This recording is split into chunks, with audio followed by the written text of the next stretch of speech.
Hello बच्चों, मैं Sanjeev sir आपको आज इस वीडियो में वर्ग 11 हिंदी दिगंत भाग 1 के काव्य खंड के कविता और उसके कवि या कवित्री के बारे में बताएंगे, जो आपका 2 से 3 अंक का होगा और यह भी बहुत महत्वपूर्ण है।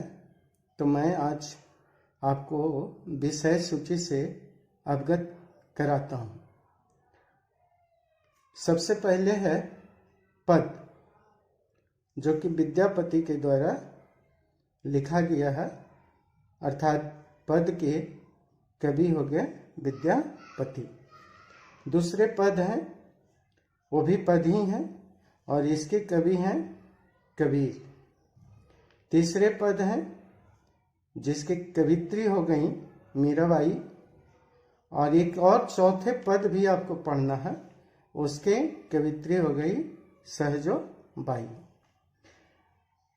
पांचवा जो आपके पास आता है भारत दुर्दशा, इसके कवि भारतेंदु हरिश्चंद्र हैं। इसको बढ़िया से देख लीजिएगा, भारतेंदु हरिश्चंद्र हैं। छठे जो कविता है उसके कविता का नाम हो गया झंकार और इसके कवि हो गए मैथिली शरण गुप्त। तोड़ती पत्थर, इसके कवि हो गए सुरकांत त्रिपाठी निराला।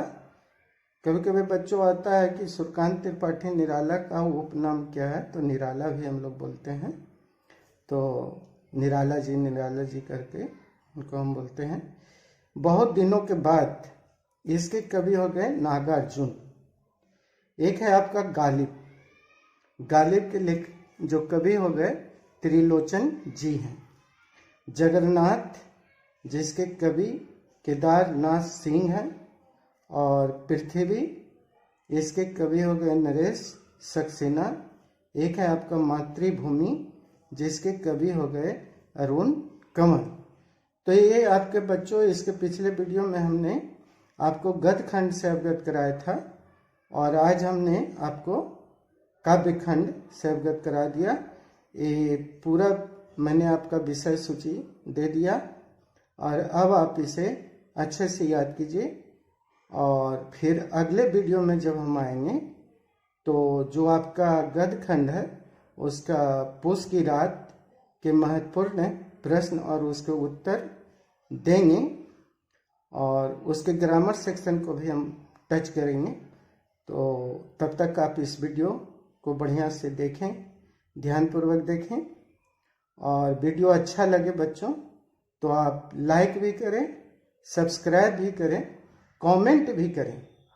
कहीं दिक्कत आती है तो आप हमसे पूछिए, हम कमेंट में दीजिए, हम उस प्रॉब्लम को सॉल्व करेंगे। धन्यवाद।